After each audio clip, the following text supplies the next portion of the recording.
On s'intéresse au TP qui se nomme trempe. Donc on va s'intéresser à un objet qui refroidit soit dans de l'eau, soit dans de l'huile, et on va comparer les coefficients d'échange convectif. On nous rappelle la loi phénoménologique de Newton, le flux qui dépend donc, de cette équation présentée avec toutes les unités. On nous dit aussi que la température de l'objet elle évolue en fonction du temps selon la relation présentée avec une exponentielle décroissante. Et enfin, on nous précise les contraintes pour que ces lois soient valides. On y reviendra donc juste après. Petit rappel sur un transfert thermique par rayonnement avec la loi de Stéphane, donc la relation entre la puissance surfacique et sigma T4. Voici le montage qu'on va utiliser pour faire notre étude. Donc on a un récipient qui contient le fluide. Dans ce récipient qui est fermé, on a une sonde qui permet de mesurer la température qui est enfoncée et qui est immergée.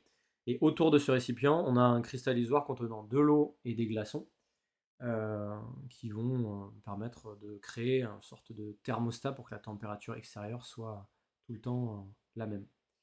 Donc on nous dit directement de placer le fluide à l'intérieur de ce récipient et puis le laisser dans le mélange eau-glace assez longtemps de manière à ce que la température du fluide qui est à l'intérieur soit arrivée à une température stable. Donc vous aurez une température de fluide de quelques degrés. Une fois que c'est fait, ben, vous immergerez, lorsque vous lancerez votre manipulation, vous immergerez votre thermomètre. Et en fait, c'est l'évolution de la température du métal qui constitue le thermomètre qui va nous permettre de faire notre étude. On doit agiter modérément le fluide de manière à ce que la température soit plus homogène en son sein. Donc voilà, dernière étape, comme je vous le disais, la sonde elle est à la température de la pièce, on la plonge dans le fluide et en même temps on lance l'acquisition sur l'ordinateur. Donc pour une durée assez courte, 1 minute. Enfin, dernière chose, on a les données utiles sur les valeurs de H en fonction de différentes situations. Alors, première étape, on nous demande on veut comparer les coefficients d'échange convectif de l'eau et de l'huile, et quelles sont les conditions pour que la loi phénoménologique de Newton soit valide. Et quel est le mode de transfert thermique qui sera fortement limité dans les conditions expérimentales choisies. Donc, dans l'énoncé, on nous disait que le seul mode de transfert thermique qui doit être effectif, ça doit être le transfert par convection. Et il faut donc que les transferts thermiques par conduction et par rayonnement, il faut qu'ils soient assez faibles pour qu'on puisse les négliger. Et le transfert qui était modélisé par la loi de Stéphane pour le rayonnement, il est d'autant plus grand que la température du corps dont on veut connaître la variation de température est élevée. Donc grâce à ce système où la variation de température elle sera entre la température ambiante et une température plus basse, ça permet quand même de limiter fortement les transferts par rayonnement. Parce qu'on aurait pu chauffer le fluide extérieur et là on aurait sûrement eu davantage de, de transferts par rayonnement.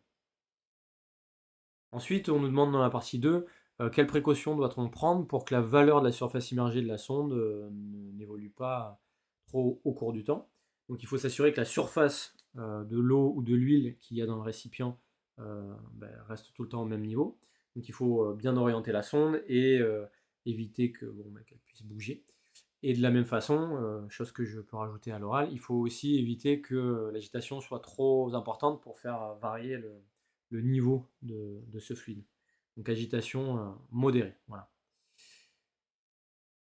Une fois que on lance notre manipulation, donc on fait une mesure de température pendant 1 minute, on va tracer donc la température en fonction du temps et on obtient un graphique qui ressemble à cela. Ensuite, on va la modéliser, donc forcément, on va prendre un modèle qui est adapté, une exponentielle décroissante, comme il était présenté dans les données auparavant. Donc on obtient une courbe, et ici, le modèle nous permet d'avoir accès aux expressions mathématiques et aux valeurs des différentes constantes. Donc maintenant, on va s'intéresser justement à ces valeurs. Donc il faut déduire de la modélisation la valeur du quotient HO fois S divisé par MC.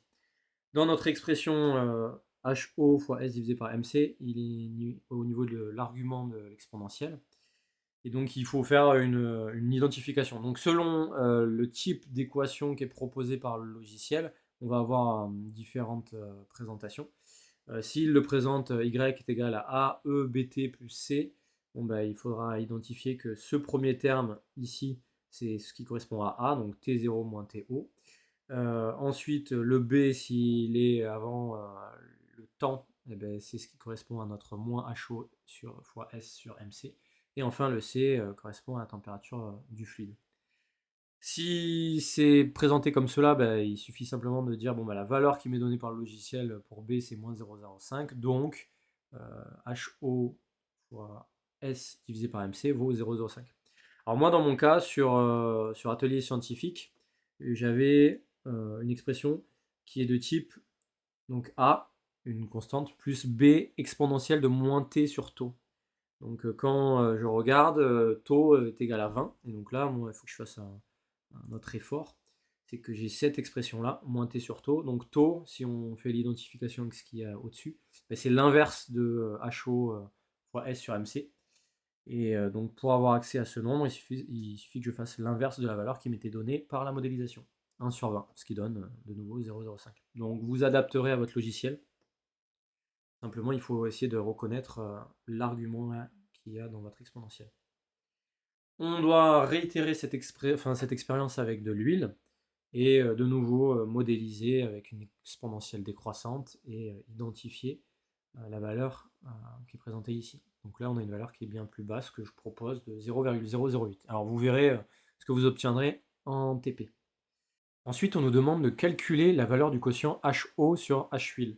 Donc on peut reprendre les résultats qu'on a déterminés précédemment et on remarque que grand S sur grand S, ça va simplifier. La masse de l'objet dont la température change et sa capacité, c'est la même parce que c'est le même objet. Donc tout se simplifie et donc le rapport qu'il y a sur la gauche est équivalent au rapport directement de HO sur H-huile. Donc on obtient la valeur ici de 6,25. Ensuite, on nous demande si cette valeur paraît cohérente. Donc on reprend le tableau qui était présenté dans les données. On va se référer aux informations qui sont présentées avec une agitation forcée, parce que nous on avait une agitation modérée. Et donc on constate que la valeur de H pour de l'eau, elle varie entre 100 et 15 000, et que pour l'huile, avec une agitation, elle varie entre 50 et 2000. Donc ce que j'ai fait, c'est que j'ai fait le rapport des deux valeurs les plus petites, donc 100 sur 50, et on obtient 2. Et pour les deux valeurs extrémales, donc 15 000 divisé par 2000, on obtient 7,5. Donc je m'attends à ce que ce rapport, leur valeur varie entre 2 et 7,5. Et donc la valeur qu'on a déterminée de 6,5 est bien compris dans cet encadrement. Donc a priori, on peut valider les données et considérer qu'elles sont cohérentes si on les compare à des valeurs qui sont tabulées. Voilà. Et vous pouvez ranger la paillasse et vous avez fini votre TP. Normalement, ça s'est extrêmement bien passé. Allez, à plus.